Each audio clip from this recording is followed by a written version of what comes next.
हरे कृष्ण। श्रीमद् भागवतम स्कंध 3। आज हम अध्याय 9 प्रारंभ करने जा रहे हैं। इस अध्याय का नाम है सृजनशीलता के लिए ब्रह्मा द्वारा स्तुति।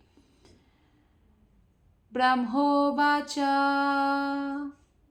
ज्ञातोऽसि मेद्य शुचिरान्ननु देहभाजाम् न ज्ञायते भगवतो गतिरित्यवद्यम् नान्यत्वदस्ति भगवन्नपि तन्न शुद्धम् माया गुणा व्यतिकराद्य दुरुर्विभासी। अनुवाद और तात्पर्य श्रील प्रभुपाद के द्वारा। श्रील प्रभुपाद की जय। अनुवाद। ब्रह्मा ने कहा, हे प्रभु, आज अनेकानेक वर्षों की तपस्या के बाद मैं आपके विषय में जान पाया हूँ। ब्रह्मा भगवान के पुत्र है, भगवान के नाभि कमल से जन्म हुआ है। फिर भी ब्रह्मा जी को भी तपस्या की जरूरत पड़ी भगवान को जानने के लिए। तो फिर भला हम कैसे बिना तपस्या के जान सकते हैं। आगे ब्रह्मा जी कहते हैं, अहो देहधारी जीव कितने अभागे हैं कि वे अपने आपके स्वरूप को जान पाने में असमर्थ है। हे स्वामी, आप एकमात्र जानने योग्य तत्व हैं। यानी अगर कुछ भी हम ज्ञान प्राप्त करना चाहते हैं और वो ज्ञेय एकमात्र परम श्रेष्ठ जानने योग्य अगर कोई है, वो कृष्ण है। क्योंकि आपसे परे कुछ भी सर्वोच्च नहीं है। यदि कोई वस्तु आपसे श्रेष्ठ प्रतीत होती भी है तो परम पूर्ण नहीं है। भगवान परम पूर्ण है, परमेश्वर है, परम आत्मा है। आप पदार्थ की सृजनशीलता को प्रकट करके सर्वोपरि रूप में विद्यमान हैं। तो भौतिक जो जगत में बद्ध जीव है, जो अपने आप को शरीर मानते हैं, सबसे बड़ा दुर्भाग्य है कि वो भगवान को नहीं जान पाते। इसी कारण से एकमात्र परम कारण हर वस्तु का भगवान विष्णु है। लेकिन कई बार लोग ऐसा सोचते हैं कि वो कोई गलत कार्य करें और वो सोचते हैं कि हम गलत कार्य करेंगे, लेकिन फिर भी जो है हम जो भी गलत कार्य करेंगे वो भगवान ही तो करवा रहे हैं, भगवान ही तो समस्त कारणों के कारण है। ऐसा सोच पाना या ऐसा सोचना जो है ठीक नहीं है। क्योंकि भगवान ने हमें कोई रोबोट नहीं बनाया है। भगवान ने हमें बुद्धि दिया है, सही और गलत में चॉइस करने की इच्छा शक्ति दिया है। तो इसीलिए उसका कई बार गलत उपयोग करके व्यक्ति गलत रास्ते में चले जाते हैं। नहीं तो जैसे कोई भी पेरेंट्स ये नहीं चाहते कि उनका संतान गलत रास्ते पर जाए। और भगवान तो परम पिता है और माता भी वही है, पितामह भी वही है, तो वो भला क्यों चाहेंगे। वो तो हमें चॉइस देते हैं, बुद्धि देते हैं। परम कारण श्री भगवान को उनकी अहेतु की कृपा के द्वारा ही केवल जाना जा सकता है। हम सोचे हम भगवान को जान लेंगे, हम इतना कठोर तपस्या करेंगे, नहीं हो सकता है। जब तक भगवान हम पर कृपा नहीं करेंगे हमारी भक्ति से प्रसन्न होकर, तब तक ये संभव नहीं है। और ब्रह्मा जी ने इसीलिए परंपरा शुरू किया है। प्रामाणिक परंपरा है ब्रह्मा जी का। जैसे इस्कॉन टेम्पल है और अन्य गौड़ीय जो वैष्णव संप्रदाय है, वो ब्रह्मा जी से प्रारंभ हुआ परंपरा में आते हैं। और ये गुरु शिष्य परंपरा के द्वारा ही हमें भक्ति का विज्ञान समझना चाहिए। ब्रह्मा भगवान के भव्य सौंदर्य और ऐश्वर्य को देखकर अत्यधिक तुष्ट हुए और उन्होंने स्वीकार किया कि भगवान जो है अतुलनीय है। भगवान के साथ तुलना करने वाली कोई वस्तु नहीं है। तो इसलिए हमें अपनी पवित्रता को बनाए रखने के लिए, अपनी शुद्धता के लिए तपस्या करनी चाहिए। जैसे कि एकादशी का व्रत रखना, हरे कृष्ण महामंत्र का रोज 16 माला का जप करना। तो इस तरह से हम भौतिक दृष्टि से मुक्त हो जाएंगे और फिर हम भगवान के विषय में जो दिव्य बातें हैं वो समझने लगेंगे, हृदयंगम करने लगेंगे। श्लोक नंबर 2। रूपम यदेतदबोधरसोदयेन स्वस्वनिवृत्ततमसा सदनुग्रहाय आदो गृहीतमवतारशते कबीजम् यन्नाभिपद्मभवनादहमाविरासम। ब्रह्मा जी कहते हैं कि मैं जिस रूप को देख रहा हूँ वो शाश्वत रूप से भौतिक कलमश से सर्वथा मुक्त है। भगवान का दिव्य स्वरूप कोई भी भौतिक कलमश, भौतिक गुण स्पर्श नहीं कर सकता है और अंतरंग शक्ति की अभिव्यक्ति के रूप में भक्तों पर कृपा दिखाने के लिए अवतरित होते हैं। कृष्ण का जो अनंत अवतार है, भगवान बार बार अवतरित होते हैं, अपने भक्तों के लिए अवतरित होते हैं। यह अवतार अन्य अनेक अवतारों का उद्गम है और मैं स्वयं आपके नाभि रूपी घर से प्रस्फुटित कमल के फूल से उत्पन्न हुआ हूँ। तब ब्रह्मा को पता चला कि ब्रह्मा का मूल कौन है, कहाँ से उत्पन्न हुआ है, जब भगवान ने उनको ज्ञान प्रदान किया। तो ब्रह्मा जी 3 विष्णु हैं। भगवान कृष्ण से आगे 3 विष्णु का विस्तार होता है, कारंदकशाय, गर्भोदकशाय, क्षीरोदकशाय। कारंदकशाय विष्णु की श्वास से अनेकानेक ब्रह्मांड की उत्पत्ति होती है। फिर उन ब्रह्मांड में एक एक गर्भोदकशाय विष्णु प्रवेश कर जाते हैं, भगवान ही अपना विस्तार करते हैं और फिर परमात्मा रूप में क्षीरोदकशाय विष्णु हर जीवात्मा में प्रवेश करते हैं। तो ये जो गर्भोदकशाय विष्णु हैं, इनकी नाभि कमल से ब्रह्मा जी की उत्पत्ति हुई है। यहाँ पे तात्पर्य में श्रील प्रभुपाद जी बताते हैं कि ब्रह्मा, विष्णु, महेश्वर जो है, ये तीनों देव रजोगुण, जो तीनों देव हैं, रजोगुण, सतोगुण, तमोगुण के अधिष्ठाता है। और लेकिन विष्णु तत्व अलग होता है। विष्णु तत्व की तुलना कोई अगर, जैसे शिव जी शिव तत्व है, ब्रह्मा जी जीव तत्व है, तो अगर विष्णु तत्व की तुलना कोई अन्य तत्व से हम करते हैं, जैसे शिव या ब्रह्मा जी को भी अगर हम भगवान विष्णु के समान मान लेते हैं तो वो बहुत बड़ा अपराध होते हैं। वो भगवान शिव जी को भी अच्छा नहीं लगता, ब्रह्मा जी को भी अच्छा नहीं लगता। और यहाँ पे प्रभुपाद कहते हैं तो ऐसे जो भगवान की तुलना अलग अलग देवताओं से करते हैं उनको पाषंडी कहा जाता है। यहाँ पर उल्लेखित तमसः भौतिक प्रकृति के लिए उपयुक्त हुआ है शब्द, और आध्यात्मिक प्रकृति का तमसः से सर्वथा पृथक अस्तित्व है। इसलिए आध्यात्मिक प्रकृति को क्या बोलते हैं? अवरोध रस अथवा अबबोध रस कहा जाता है। अवरोध का मतलब क्या होता है? पूर्णतया निरस्त करें, इसमें कोई भी लेश मात्र भौतिकता नहीं है। श्लोक नंबर 3 और 4 हम एक साथ पढ़ने जा रहे हैं। नातः परं परमयद् भवतः स्वरूपम् आनन्दमात्रमविकल्पमविद्धवर्चः पश्यामि विश्वसृजमेकमविश्वमात्मन् भूतेन्द्रियात्मकमदस्त उपाश्रितोऽस्मि तद्वा इदं भुवनमङ्गलमङ्गलाय ध्याने स्मनो दर्शितं त उपासकानां तस्मै नमो भगवतेऽनुविधेम तुभ्यं यो नादृतो नरकभाग्भिरसत्प्रसङ्गैः। हे प्रभु, मैं आपके इस सच्चिदानंद रूप से श्रेष्ठ अन्य कोई रूप नहीं देखता। आध्यात्मिक आकाश में आपकी निर्विशेष ब्रह्म ज्योति में ना तो कभी परिवर्तन होता है और ना अंतरंगी शक्ति में कोई ह्रास आता है। भगवान की शक्ति कभी ह्रास नहीं होता है और कुछ भी परिवर्तन नहीं होता है। मैं आपकी शरण ग्रहण करता हूँ क्योंकि जहाँ मैं अपने भौतिक शरीर तथा इंद्रियों पर गर्वित हूँ, वही आप व्यक्त जगत का कारण होते हुए भी पदार्थ द्वारा अस्पृश्य है। तो भौतिक शरीर धारण करने से बहुत सारा विकार भी, अंतः क्रियाएं भी हमारे साथ जन्म लेती है। तो उन सबको कंट्रोल करते हुए, हमें अपने इंद्रियों को कंट्रोल करते हुए संयमित होकर भगवान की सेवा में लगे रहना चाहिए। तात्पर्य में श्रील प्रभुपाद जी बताते हैं कि ब्रह्मा को यह पता चल गया है कि परमेश्वर कृष्ण अनेकानेक शाश्वत ज्ञानमय तथा आनंदमय रूप है। तो इसके बारे में ब्रह्मा जी ब्रह्म संहिता में भगवान को स्तुति भी करते हैं, गुणगान करते हैं। 5.33 श्लोक है ब्रह्म संहिता का जो श्रील प्रभुपाद ने यहाँ पे उद्धृत किया है। अद्वैतमच्युतमनादि अनन्तरूपम् आद्यं पुराणपुरुषं नवयौवनं च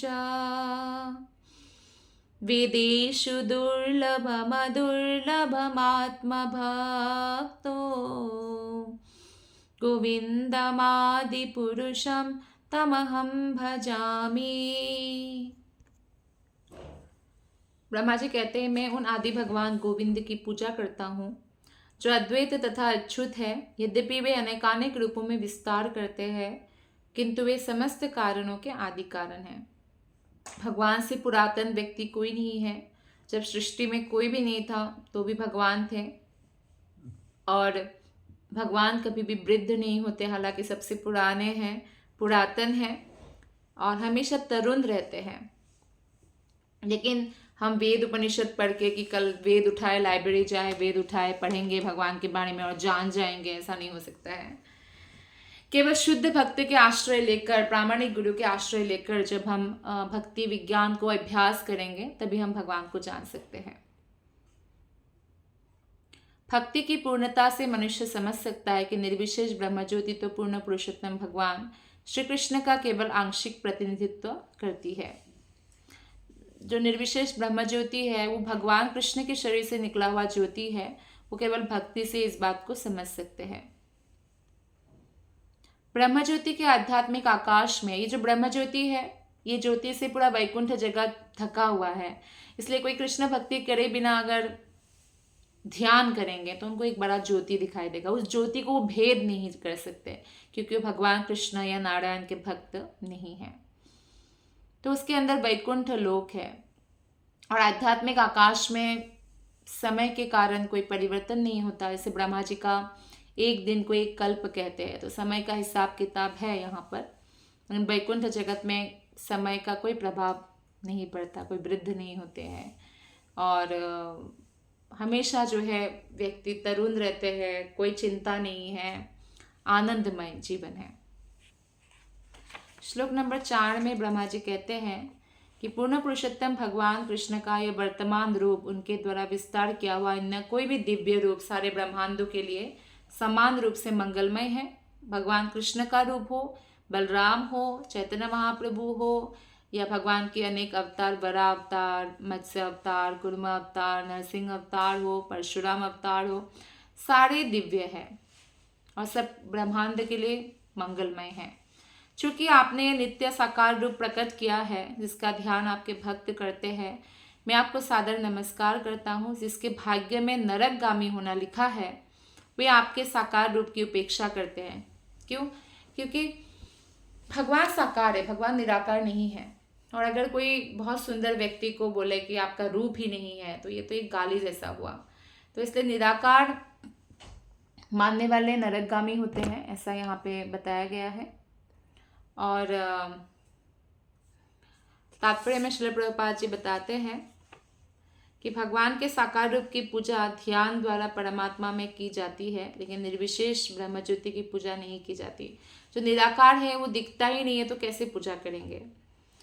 जिन्हें भगवान के निर्विशेष पहलू की आसक्ति है, चाहे वो ध्यान में हो या अन्यत्र, वो नरकगामी होते हैं। इसलिए व्यक्ति को निराकारवाद के प्रति आकर्षित नहीं होना चाहिए। वो कभी भी वैकुंठ जगत में प्रवेश नहीं पा सकते हैं। और साथ में जो निराकारवादी है वो सांसारिक तर्क वितर्क में अपना समय नष्ट करते हैं, तर्क वितर्क करते रहते हैं, लेकिन उनको कोई रस का आस्वादन नहीं होता है, क्योंकि बिना भक्ति के ये आस्वादन संभव ही नहीं है। इसलिए 5वां और 6ठा श्लोक हम एक साथ पढ़ने जा रहे हैं। ये तु त्वदीय चरणाम्बुजकोशगन्धम् जिघ्रन्ति कर्णविवरे श्रुतिवातनीतं भक्त्या गृहीतचरण परया च तेषां नापेशिनाथ हृदयाम्बुरुहात् स्वपुंसम्। तावद्भयं द्रविणदेहसृहिन्निमित्तम् शोकस्पृहा परिभवो विपुलच्च लोभः तावन्ममेत्य सदवग्रह आर्तिमूलम् यावन्न तेऽघ्रिमभयं प्रवृणीत लोकः।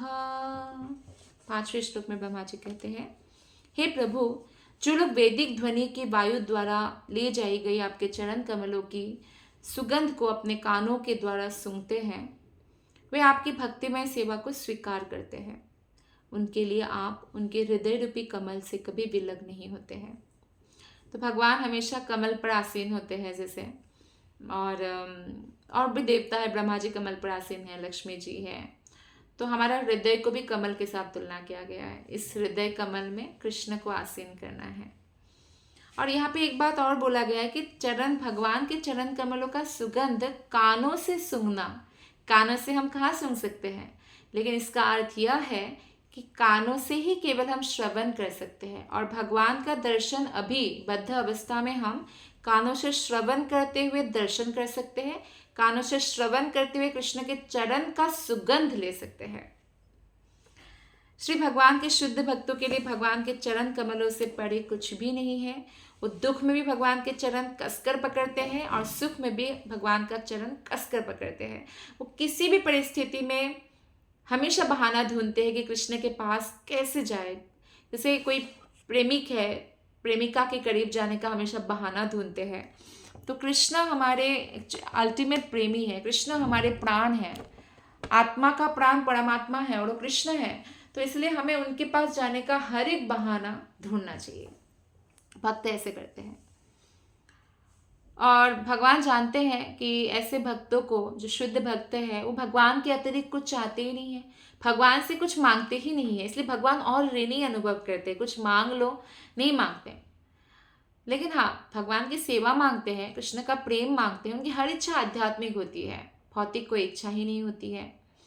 श्री भगवान भी उन शुद्ध भक्तों के हृदय कमल से कभी विलग नहीं होना चाहते। कृष्ण भी उनके साथ ही रहना चाहते हैं। तो ये भगवान और भक्त में दिव्य संबंध होता है।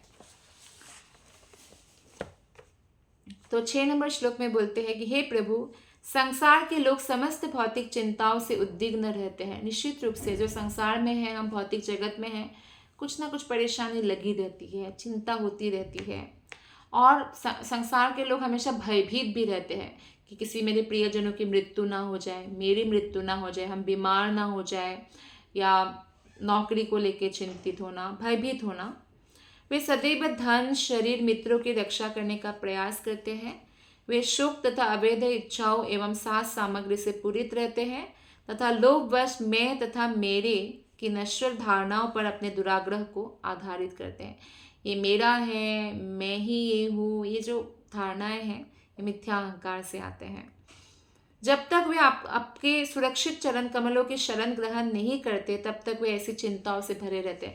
यानी जब तक हम भगवान के आश्रय में नहीं जाएंगे, हमारी चिंता कभी खत्म नहीं होने वाला है। भले ही हम विश्व के सबसे ही धनी व्यक्ति या महान व्यक्ति बनने क्यों ना चले जाएं। तो इसलिए भक्त क्या सोचते हैं, सब उद्विग्नता, सब चिंता कृष्ण पर। भक्ति विनोद ठाकुर गाते हैं शरणागति में, निश्चिंत हইয়ামি সেবিব তোমায়, গৃহে ভালো মন্দ হইলে মোর দায় নাই। নিশ্চিন্ত হইয়ামি সেবিব তোমায়, গৃহে ভালো মন্দ হইলে মোর দায় নাই। हे कृष्ण, निश्चिंत होइयामी, निश्चिंत होकर मैं सेविबो तुम्हारे, तुम्हारी सेवा करूंगा। गृहे, घर में, भाला मंद होइले, अच्छा हुआ बुरा हुआ, मोर दाय नहीं, मेरा कोई दोष नहीं है, क्योंकि वो आपका परिवार है, मैं भी आपका हूँ। आप संभालो, आप देखो, मेरा तो एक ही काम है, आपकी सेवा करना, बस। ऐसी भावना रखते भक्त। भौतिक जगत का हर व्यक्ति ऐसे विचारों से डूबा रहता है कि वो कैसे परिवार का भरण पोषण करेंगे, किस तरह अपने जो जमा किया हुआ धन है उसकी रक्षा करेंगे, किस तरह रिश्तेदारी निभाएंगे, मित्रों के साथ मिलजुल कर चले।